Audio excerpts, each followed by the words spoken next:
Welcome, everyone. My guest today is Lead Analyst Logan Mohtashami to talk about something we have all been waiting for, the Fed cutting rates. Logan, welcome back to the podcast. It is wonderful to be here, Sarah, because I think today is officially the first day we can actually legitimately talk about Fed rate cuts.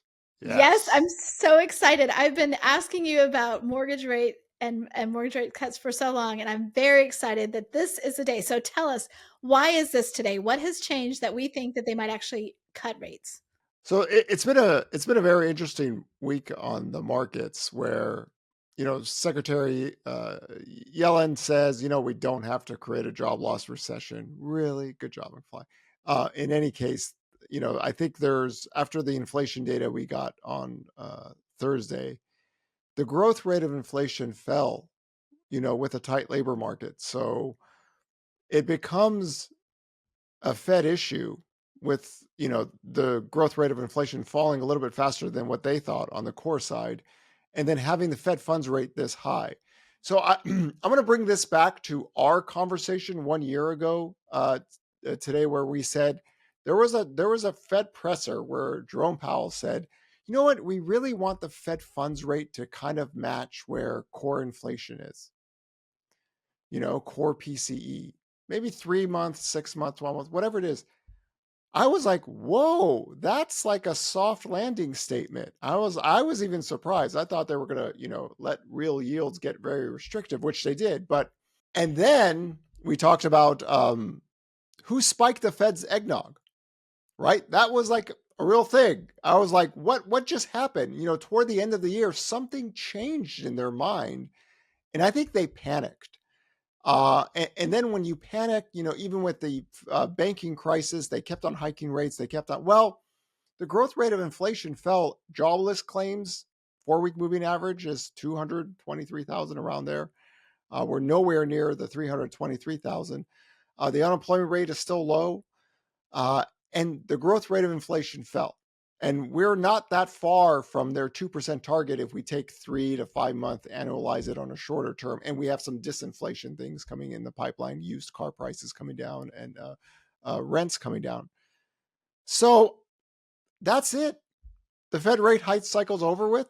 And like we've talked about here, if you look at the history of economic cycles outside of 1978, bond yields fall, mortgage rates have fallen almost 1% already.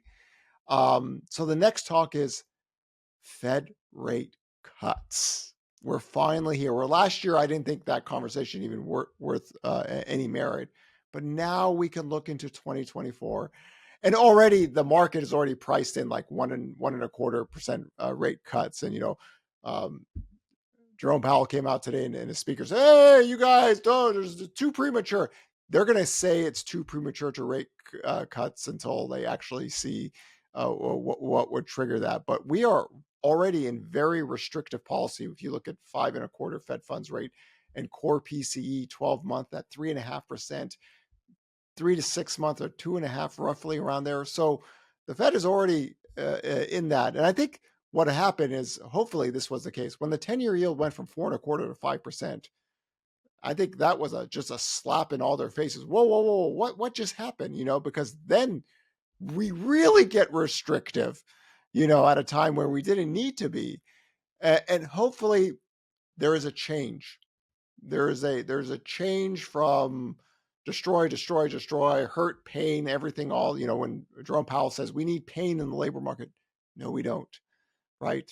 And then now we could move forward, right, and make sure that we don't take the economy into a U.S. Recession and get things back down to somewhat neutral rather than being very restrictive. So you say so basically, if we did this, we would avoid a recession, or at least a job loss recession. But housing has been in a recession since last year, last summer. So what do you think the very specific impacts on housing will be? Here's the thing. Some people would say that the Fed is already too late. They should have been cutting rates already, or they should be cutting rates in December. So I don't believe they moved that fast. I have a whole different take on that, what they should do. But in this case, when I talk about the housing recession, is let's look at existing home sales. Pending home sales yesterday, near all-time lows, right? When you think about a housing recovery, sales grows, credit grows, job grows, right? That's the existing home sales market. The new home sales market is growing double digits year over year because they're working off of a sub 6% mortgage market. So they're like, hey, like we're growing sales. Okay, we still have single family permits. That's not in the recessionary camp. But here, you need purchase application data to grow. You can't have it near all-time lows. Now, we've had 4 straight weeks of positive growth as rates go down, but you're going to need to see at least 12 to 18 months of sales rising, mortgage rates falling, sales rising. That's the post-2010 housing market. Whenever mortgage rates fall, they rise. There's going to be an inflection point where we can't grow sales because of the affordability issue, but we have to get from, near all-time lows in home sales back to something growing again.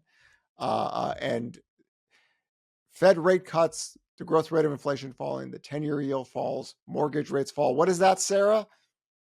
That's the slow dance, right? That's the slow dance between the 10-year yield and the 30-year mortgage rates in 1971. Those lovely, passionate slow dance partners might even get a little bit closer together now as the 30 years, the spread between the 10-year yield and mortgage rates. If that gets better, boy, you got a double whammy on rates then in that. And we've had people waiting for rates to fall to buy homes, right? A society progressing forward, rent, date, mate, have to have sex, get married, have kids. That's how human civilization moves forward, right? That's why I always talk about that for housing, right? There's a reason for this. We progress forward in that, we get sales to grow, and there you go. That would be a positive for 2024, right? We took the brunt of the biggest mortgage rate hit ever, and this is a positive. Oh my gosh, no, I am here for it. I like to look on the positive side, so do you, but you are committed to whatever the data is telling you. And I'm like, no, I want positive. And so this is great to hear. So, you did mention that we had people who were waiting because mortgage rates were so high. So just gonna, put a little marker in that mortgage rate lockdown, or as I hear it on That's the not a radio and mortgage, other places, Sarah, the that's not a mortgage lock-in rate lockdown. effect. That is Okay. not a mortgage rate lockdown. A mortgage rate lockdown was the premise that inventory can grow when No, mortgage that's rates fall. that's your definition of a mortgage rate No, lockdown. that's not. I don't You're just simply talking about rate. Okay, you're just talking about when rates fall, demand rises. That's not inventory growth. let's look at this. One of the things that you've talked about, that yes, higher rates are not good, but just the volatility of rates can also throw a wrench into the whole mortgage industry. And here, while I'm welcoming the thought of lower rates, what was it, just like 5 weeks ago, 6 weeks ago, we hit 8%. And then to have this kind of, drop so fast, can you ever remember that happening before? Yeah, 2022. Well, in 2022, we went from three to it's crazy. This is crazy. Before I die, I'm going to remember this rate thing. We went from 3 to 6, 6 to 5, 5 to almost 7.5 in one year. That's just nuts. And I always say this: 2022 will be the historic year in housing economics ever. Like that was just like a Shakespeare play, 4 different stages. There's that much different than 2008 or even different than COVID-19. But when I've talked to officials, I say if you're a family, because most sellers are buyers in America, right? And rates are moving so fast, you don't have what I call it's a third world country mortgage market where things are so sporadic. And how do you actually make a decision? Because once you put your house to sell, and then you think, well, I'm 6 to 6.5%. That I can qualify for a house, but all of a sudden rates go to 7.5% in a matter of weeks. Some people are just not going to get into that market just because they can't qualify for a house with a higher rate. So if they sell their homes, then what do? They're like, wait a second, we were planning on buying. So stability is a good thing. And hopefully with the spreads coming down and rates coming down together, you get a more stable market going lower. And that'll be a plus because again, we need people to make choices and feel comfortable with their choices. And and part of this is that you can't list your house if you don't qualify. If you're that traditional seller that's a buyer, you go to your mortgage person, you get pre-qualified, you go, okay, I can't do this at 7.25. I sure the hell can't do it at 8%, but 6.5, 6%, I'm good. We slowly move down to those areas. You get something, right?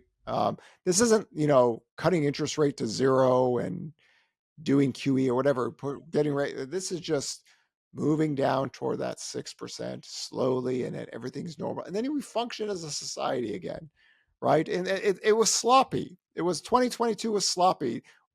Having mortgage rates go from 7 to 8 in that very sloppy. We didn't there's this is where the Fed needs to like realize, you're fighting a war in the 1970s that isn't here. And I understand your legacy because a lot of Fed members are older and, they think about death and what their legacy will be like. No, there's no, gummy bear award you get for throwing the U.S. in a recession. And I'm going to be like Paul Volcker. Put people out of, no. The misery index back in the late 70s and early 80s, Sarah, you would probably remember this more than I would, but we had high unemployment rates, high inflation, right? Okay. As a 4 or 5-year-old, I didn't care, but we're not there. We're not there. The growth rate of inflation follows unemployment rate. Is leave that side away and land the plane and start talking about, well, we can do rate cuts just to get less restrictive. I think that would be such a positive for everyone if they just said, we're very restrictive now. We just want to be less restrictive instead of saying, oh, we can still hike rates. We better watch out. We'll do it, man. We'll do it. We'll create that recession, evolve from that and move forward, right? Because, listen, people, there's a whole function of the U.S. economy that, revolves around housing. For better or worse, whatever it is, this is what we're dealing with. So let's get things moving again. And you don't need to fight old battles anymore, right? So land the plane, go forward, and talk the market down. You don't have to say we're going to cut rates to zero. Don't wait until jobless claims break over 323,000 and go, oh, no, maybe we have to cut rates down. No. That is bad, bad, bad. That means you're too old and you're too slow. And we don't want that, right? So we know where we're at the stage where we can start changing the narrative. Hopefully in December, we start getting the talking points that are a little bit different now. Okay, after 2 years of, all that smoke and jazz, let's move forward, right? Think forward, think positive, and do your best to avoid the recession, or even if you can't avoid it, minimize it as much as possible. Okay, so I can't let it slide that you threw shade at the Fed for being old and me in this almost the same sentence, like, oh, you'll remember that. The problem is I do remember the late 70s really well and 80s. So, you're not wrong, but I am clocking those, Logan Mohtashami. All I'm saying is the facts, Sarah. That's all. That's all I'm saying is that I can't. I remember. I was 4 years old. I lived in Albany near San Francisco, and I was thinking like Spider-Man and that stuff back then. So, but you would remember, right? Gas prices were high, the inflation was high, I the do unemployment rate. remember. So we don't have that kind of, and we just need to adjust and move forward, and hopefully, I mean, it really was a mistake. The 10-year yield going from 4.25 to 5%. I mean, there was a reason why I had that 10-year yield peak at 4.25. With the trend growth rate of inflation, we were going to be restrictive policy, right? So, of course, part of this is the U.S. economy grew really fast in the third quarter, and jobless claims started to go down. So that's not necessarily all the Fed's fault. The economy actually outperformed. We've talked about that, how to get to 8% rates, but going hawkish at that point was just, oh God, what are you doing? It's just like so frustrating. At this point, you don't need to do that. So I'm hoping they learned a lesson on that, because this is why we always talk about the Fed president was like, what's going on here? Like literally they would be at a speech. I don't know why the 10-year yield is waking up. Did you not read the Fed, notes? So Now we could just land the plane, talk differently, give everyone a Merry Christmas on the next Fed meeting, and let's just move on to 2024.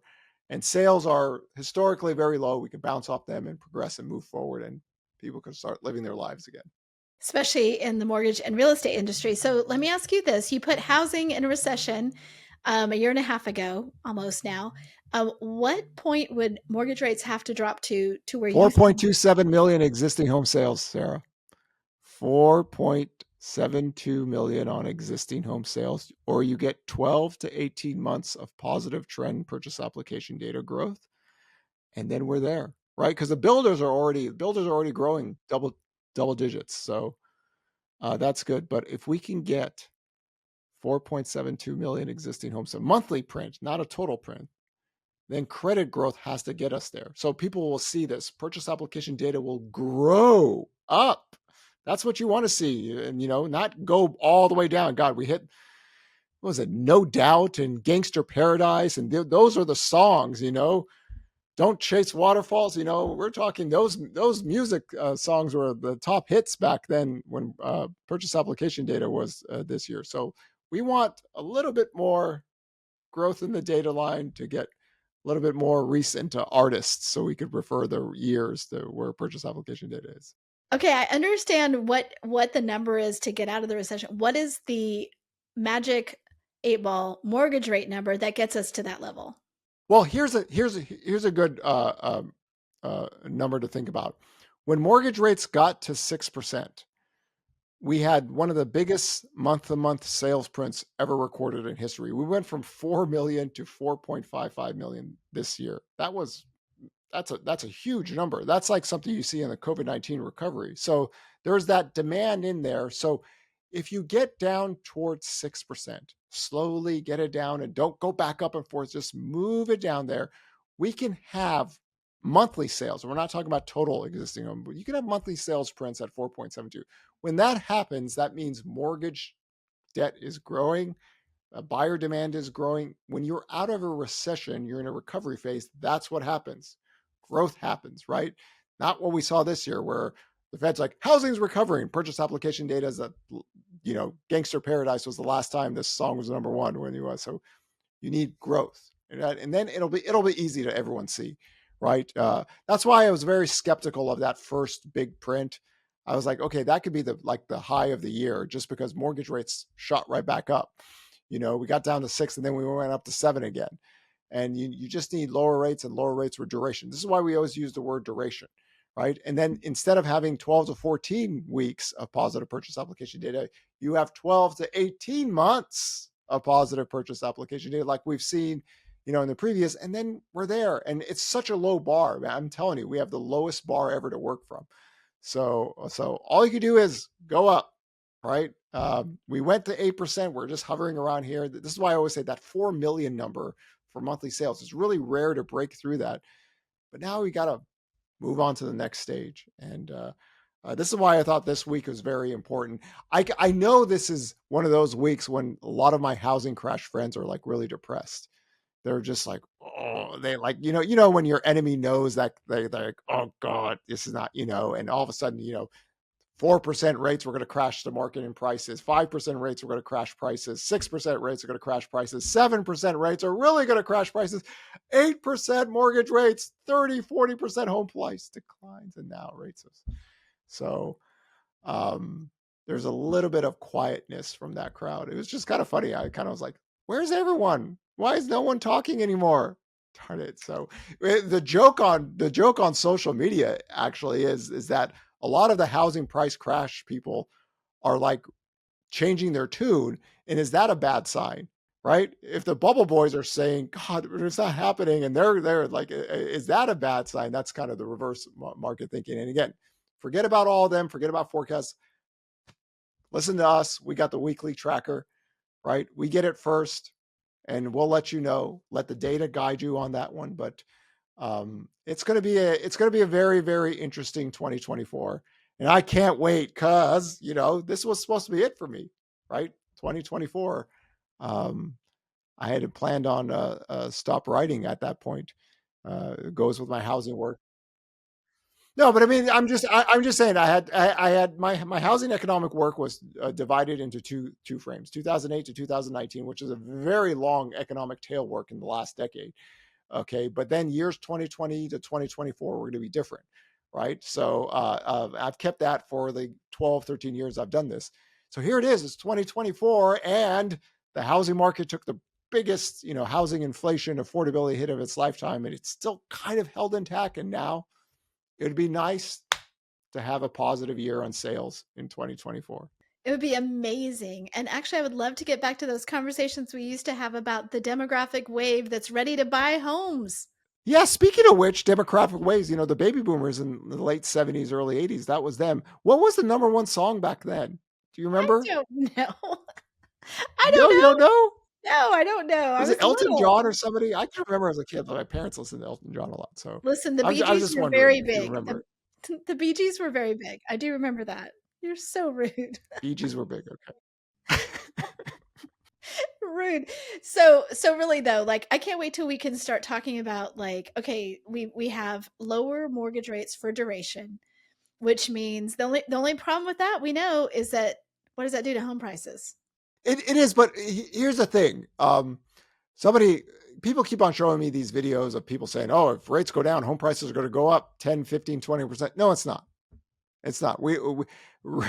The what we saw in 2021 and early 2022, we got to remember, we track inventory a little bit different than other people. We have the live weekly listing. Single family active listings got to 240,000 in March of 2022. We had 75% of the market have multiple bids. Just because, think about it, we have a country of 335 million people, or 157 million people are working, 240,000, right? Too many people chasing too few homes, right? This isn't like the housing bubble credit boom. But that was like a sub 4%, 3% mortgage rate. I mean, we had 2.75 out there. So the mortgage rates were much lower back then.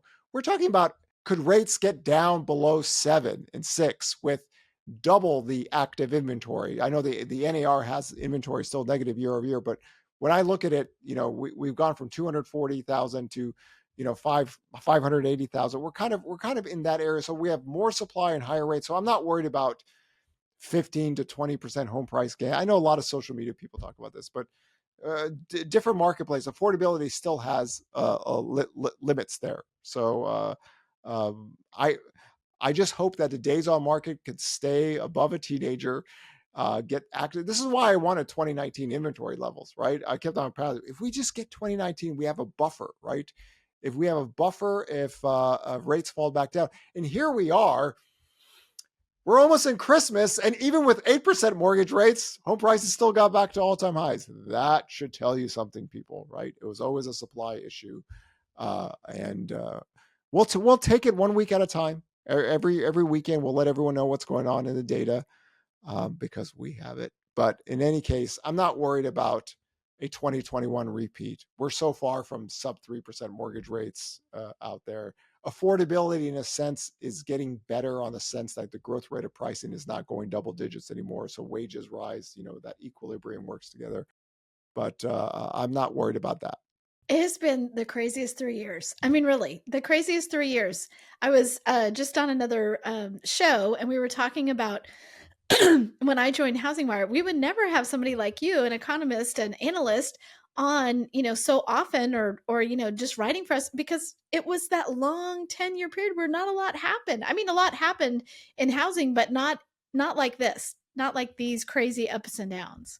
So you didn't have the right person in the previous decade. That's what you're saying. Now you have your readers informed, right? Yes, no, Just for we everybody to do. remember, HousingWire, when they first hired me, was toward the end of 2019, like the last 2 weeks. And here's years 20, and I'm all excited. I'm like, this is the 5-year period I've been waiting for 10 years. And housing broke out before COVID hit us. And then COVID came, and some crazy analyst wrote a COVID-19 recovery model on April 7th, 2020. And at first, HousingWire was thinking, do we really want to publish this? Everyone's talking about depression. It's like, no, wait for this date to happen and this data line. And this is the mad scientist went off, and we're going to get here and everything's going to be fine and great. We're going to recover until 2020. So thank you for allowing that to be public. And again, we track economic cycles and models. It's not the most exciting thing, but we try to make it as fun as possible.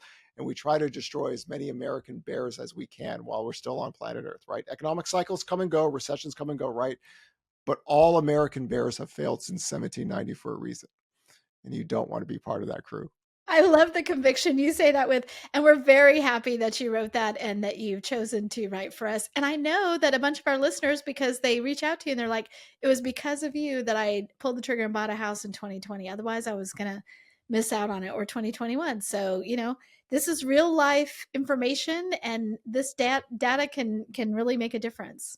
Yeah, and we are going to have a unbelievable nerd tour next year in 2024, right? Lots of cities, and we always say the live presentations are just different, right? We try to make it as exciting and entertaining, but as informative, so all of you could talk to your clients in a way that makes more sense than what you hear out there. And again, my problem has always been that the academic world has allowed the social media world to create a false narrative about the U.S. economy.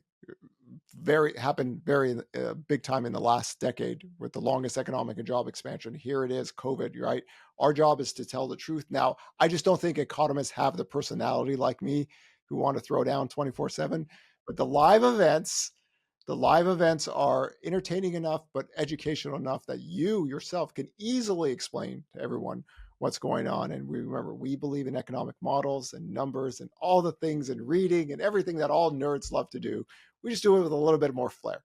Okay, I'm going to put in a plug for the Gathering then, because that is our new event where we've combined the Gathering of Eagles and HousingWire Annual into an amazing event in April. You are going to be one of our keynote speakers. Mike Simonson's going to be on the stage. We've got tons of great people, and you and I are going to do another live podcast show with the audience, the last thing of the conference. So come prepared, everyone. Yes, and you need to put that video up about me beating you about the mortgage rate lockdown, because especially the part where you ask people like how many people thought I won, and we saw maybe like 2 hands go up, and I was like, that's what we need. It was a dark room, Logan. You couldn't see all the hands. I saw more hands. I could see everything. Yeah, I saw 2, maybe 3. I saw one person kind of like, oh, they're like, oh no. Y'all don't believe him. You go listen to it for yourself and then tell me what you think. Logan, thank you so much for coming on. Excited about this next little bit, what we're going to see economically and what this means for our industry. Thanks for sharing with us.